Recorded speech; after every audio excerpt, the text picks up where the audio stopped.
race has arrived. Hostiles. Repeat, we have hostiles.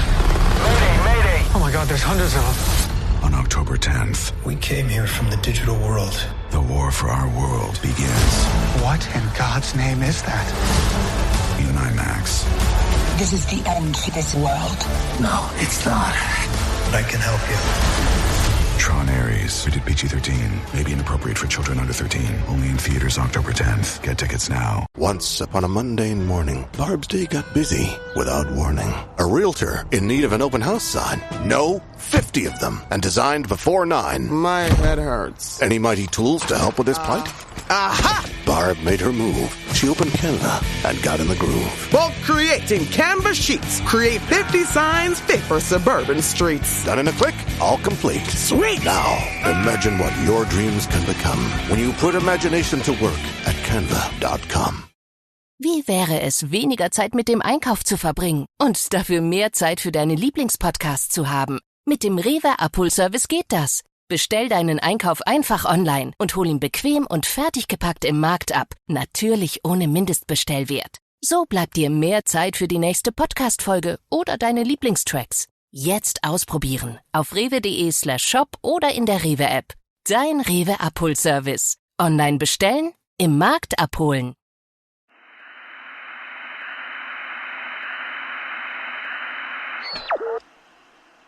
This October, the Wrong Station celebrates a decade of dread.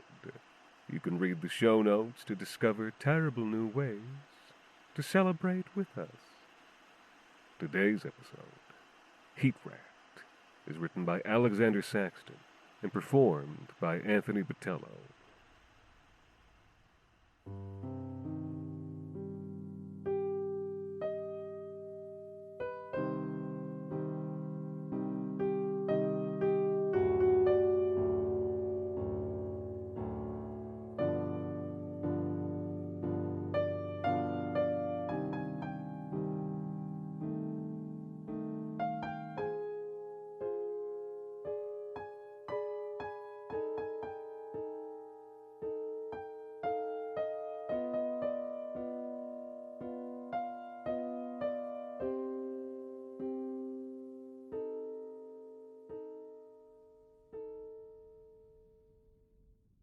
Grease Monkey. Before the race, she's covered in black oil, jumpsuit folded down, tablet jacked into the onboard deck, still tinkering with the engine of her Kipsilon. Heat Rat. Before the race, he's sitting naked in a freezer, bent over his knees in the dim blue light, feeling his pulse slow down, towards zero. Signet. Before the race, he's sitting outside the control room, drinking a small cup of something strong and black. The lights are all dull gold. Then, it's time. The Grease Monkey vaults into her cockpit. She smooths short hair, leaving a black smear across white blonde. Only a few bays down, the Heat Rat walks out to his Kipsilon like one of the dead, blue-lipped, so cold his joints all want to lock up. He's a whippet, nothing but wires under his brown skin, his beard and hair all shaved, as slaves have been since far antiquity. Up in the control room, the Signet settles into red leather. All lights have dimmed to red. He looks like what he is, scion of racing royalty. He's tall, still lean and strong, though his racing days have passed. All eyes in control turn to him. He finishes his drink and sets the little cup aside, then leans toward a microphone. Ready? Some clicks away, the soft voice crackles in the Heat Rat's helmet. The answer comes through chattering teeth. Ready. Then the lights in the bay turn from red to amber, and the Heat Rat thumbs a switch, and a great energy begins to build. He can feel it behind him. Not the heat, not yet, but the great potential like a coming storm. Through his helmet's scrubbers, he shouldn't be able to smell anything, but he's sure he smells ozone. He's back in the factory guts. He's crammed into small spaces, and the machines all scream around him. He can barely breathe. Still with me? That soft, aristocratic voice in his ear. The heat rat grunts. Then the lights turn from amber to green, and he rips the throttle, and the acceleration is like getting hit by a truck. Up in control, they watch bright slivers hurl themselves out into space. He's slow off the mark, says Tactics, but the Signet lets a hand drift out toward him. No, he isn't. She's just faster. We expected this. Tactics grunts. He's older, bald as a brown egg, but thatched at the edges with grayish-white. He's a holdover from the old days, before the Signet took over from his father. His hands have old calluses. She's got the better bird. Signet smiles at the screen. Doesn't matter. We're a pilot-driven team. 25 Kypsilons now howl silent through the black. The nebula's reflection lights them from underneath like minnows darting past a sunken floodlight. 25 teams, 2 sides, the grays and golds. First run, says Tactics, as a burst of gas thrusts the lead racer down toward the cloud. You'll need to slow. But the Signet says, he's fine. She's out in front when her Kypsilon punctures the gas cloud, and everything turns red, and the turbulence shakes her like a dove in a dog's mouth. But she rips the throttle anyway, grinning as all that friction makes her heat spike. She knows the Kyp can take it. She knows she's got the best bird out here, because 3 generations of the League's best engineers have made it the best. And she's one of them. Now there's enough atmosphere inside the cloud that you can hear the shriek of wind across the chrome. It's music. She watches her heat climb, feeling cool, controlled inside her flight suit. She knows the other Kyps are picking up as much heat from slowing down as she is from speeding up. On her HUD, the red arrows are all falling behind. All. She feels a sudden surge of adrenaline. Except for one. He screams through the cloud, and the Kyp shakes like it's about to tear itself apart. The bird's practically antique. Top-flight design from when Linear Arklow was an engineering team. And that was nearly 15 years ago. Hold on to her, says the Signet's cool voice. And he does as he's told, even as the heat soars and the coolant system veers from yellow into red. It's too early in the race to see that color. But he keeps his shoulder locked, his elbow anchored to his hip, the acceleration helping him to hold his throttle back. And on the concourse, the crowds are losing their mind as he gains on her. Inside her cockpit, the grease monkey begins to sweat, still smiling as she smoothly changes gear, forcing him to run his machine ragged just to keep pace with each acceleration. Inside the heat rat's golden Kyp, the cabin temp has crept past 30°C already. It's just the first of 4 runs in the race. Then the 2 Kypsilons, one gray, one gold, rip from the gas cloud and shatter the dark with coruscations from their chrome. He has to vent, says Tactics. He can take it, says the Signet. His engine can't. He has to vent right now. But even at the risk of stall or burnout, even watching the thermostat climb from red to black, the Signet takes a slow moment before he leans forward and tells the microphone, vent. With a grunt of relief, the heat rat slams the yellow release. The tank of coolant erupts within the frame of his Kyp, belching a long plume behind him, catching heat from the exposed engine and ripping it off into space. Lesser alloys would crack from the sudden change of temp, from glowing hot to hoarfrost in less than 10 seconds. The shriek of the engine fades to a hum. Inside the cockpit, the thermostat stabilizes, but does not fall. Then complete. How you doing in there? Asks the Signet. I'm fine, but we're already running hot. That's okay. You've killed half the competition. You're used to this. You've got her scared. And maybe he has, but she hasn't vented yet, the heat rat says. Signet glances up at the readouts. It's true. She's still up ahead, running on all 3 coolant cylinders. Running fast. She's bluffing, says the Signet. She'll have to vent before the second run.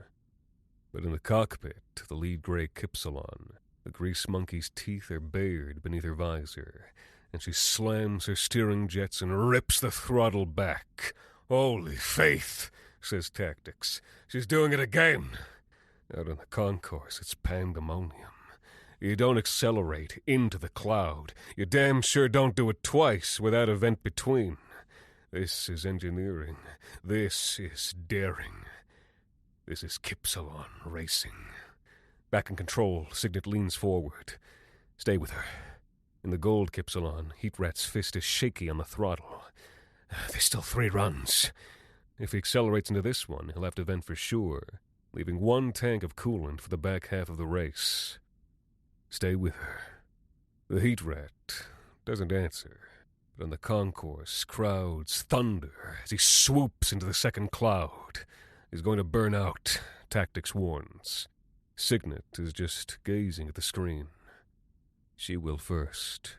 In that ship? Are you crazy? He just has to hold her. She won't survive when it hits 40 Celsius inside. She'll have to slow. By the time she reaches 40, he'll reach 60, if his engine lasts that long. The Signet barely seems to hear him. His fingers twitch, as if at the throttle of a Kipsilon. He can take 60. The other crew in control glance at one another. Tactics stares, his eyes bulging. That's your plan. Expose your pilot to 60 and hope he pulls through. You're a good tactical, Thom, the Signet tells him. You know Kips, and you've won your share of races. From out here. He jerks his chin at the silver darts on screen. But I've done it from in there. I understand heat. And I don't care how good a grease monkey you are. And I don't care if you're the kind of Signet who's flown Kips since Daddy bought you one at 3 years old. It's Heat Rats who are the real pilots. That's your theory, is it? The first 2 Kipsilons are long since vanished into reddish cloud. Up on the screen, the rest of the pack angles down to approach their second run. That's my theory. Inside the gray Kipsilon, alarms are singing, and the grease monkey's blonde hair is plastered flat inside her helmet. She's not smiling any longer. 35, she thinks, or maybe more. It's hard to read the thermostat through blurry sweat. 35 Celsius is worse in a Kip than on the surface. The humidity's too high. Wet bulb temps can kill a pilot as early as the mid-30s. But she holds fast. She's a damn good pilot and a damn good bird. And when her Kip bursts into open space, she slams the vent, and coolant streams behind her, and the life support roars in her ears, and the temperature begins to drop. 1 degree. 2. But it feels like an Arctic wind. For a moment, her smile begins to return. But then she glances at her HUD, and the bottom goes out of her stomach, because that gold arrow is still right behind her. How hot must it be inside that fucking antique? What hell mine or satanic factory did they drag this Heat Rat out of? Suddenly, she feels a strange fluttering in her chest, and is surprised to discover that it's fear. Did he vent? She almost screams into her mic. Did he vent? Then the voice in her headset calms her. Check your HUD. Don't get twisted up. The steady voice of an older woman. Principal. She's cool. Aristocratic. He's vented. 2 tanks down, 1 to go. With 2 runs left. Copy. Her relief almost bubbles out in laughter. You'll have to slow on one of the next 2 runs. Doesn't matter what sort of freak he is. His engine core won't last. Coming up on the 3rd run now. Principal's voice draws her back to the moment. She takes a deep breath and lets it out slow, feeling her shoulders relax.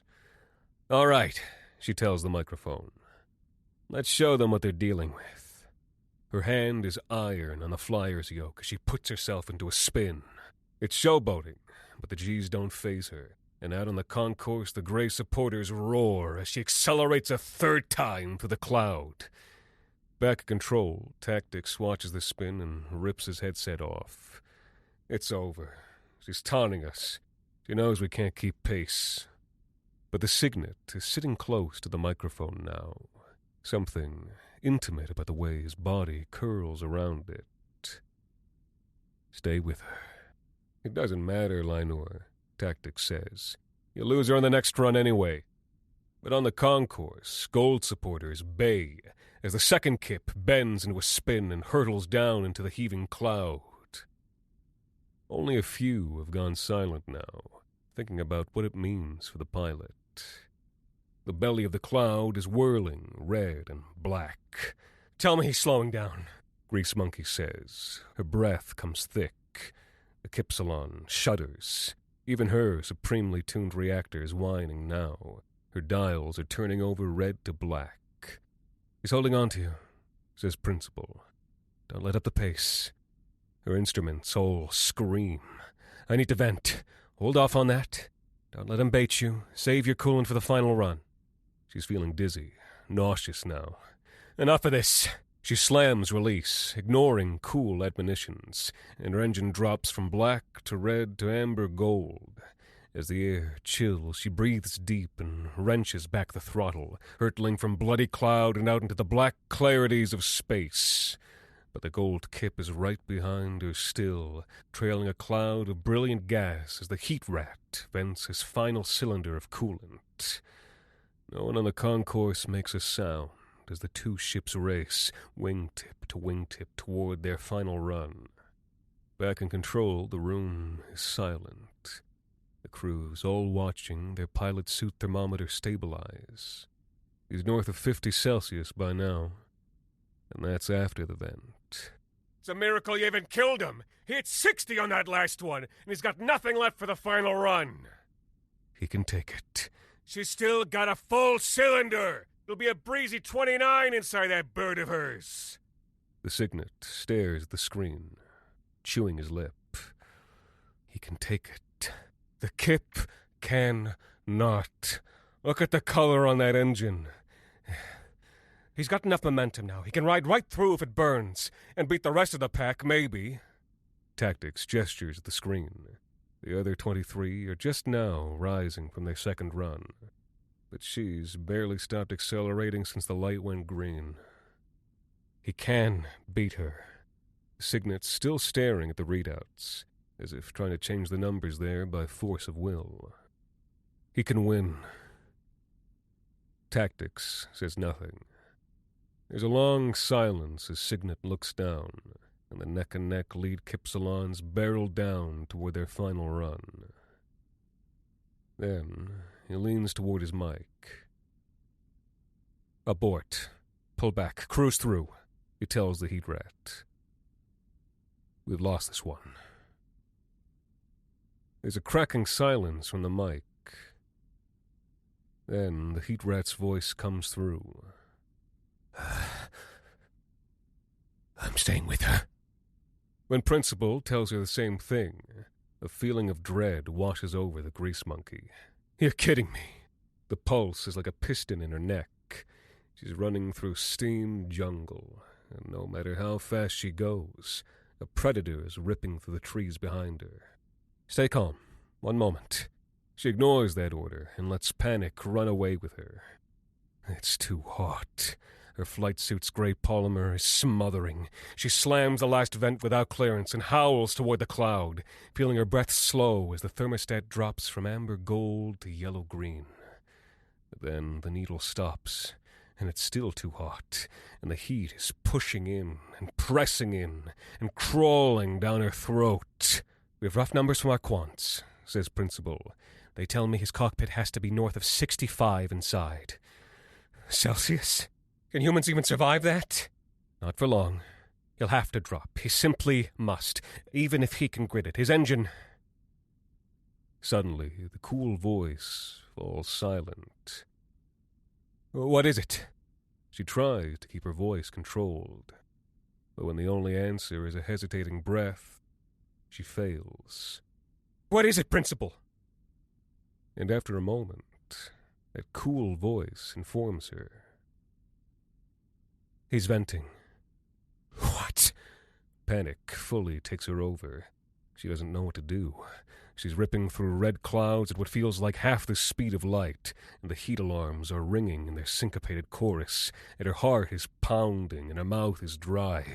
How can he be venting? He's used all three already. The frontmost Kypsilons hurtle from the nebula a final time, with Golden in lead, and on the concourse all the lights turn gold, and the crowd howls in exultation.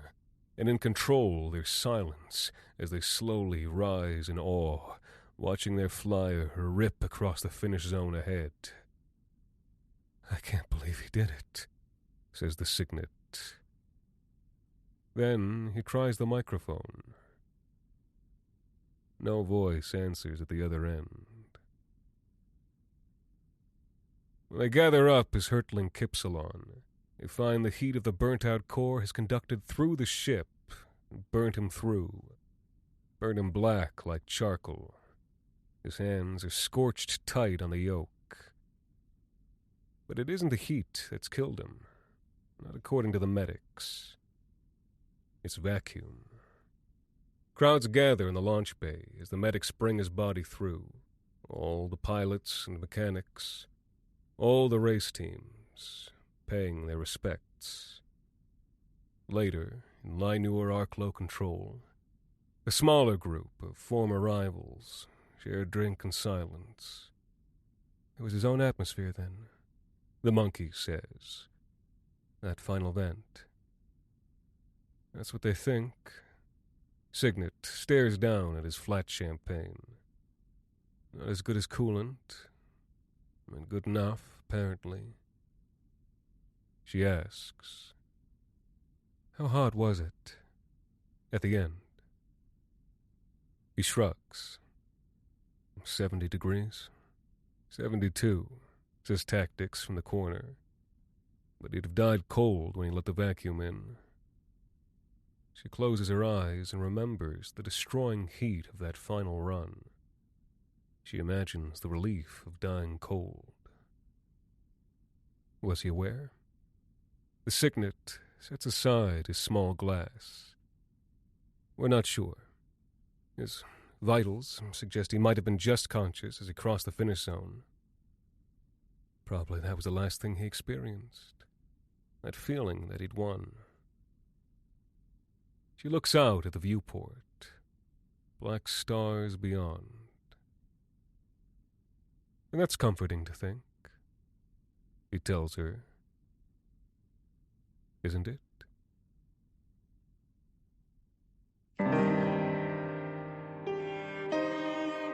The Wrong Station is made possible with the generous support of our listeners on Patreon. Join us today at patreon.com/thewrongstation for bonus episodes, behind-the-scenes content, ad-free listening, and additional goodies celebrating our decade of dread. The Wrong Station is co-produced by Alexander Saxton, Anthony Botelho, and Jacob Duarte Spiel, with music composed and performed by Alon Citrin, and arranged for the viola and performed by Viola Schmidt. You can follow us on social media at The Wrong Station, or email us at thewrongstation@gmail.com. And until next time, thank you for listening.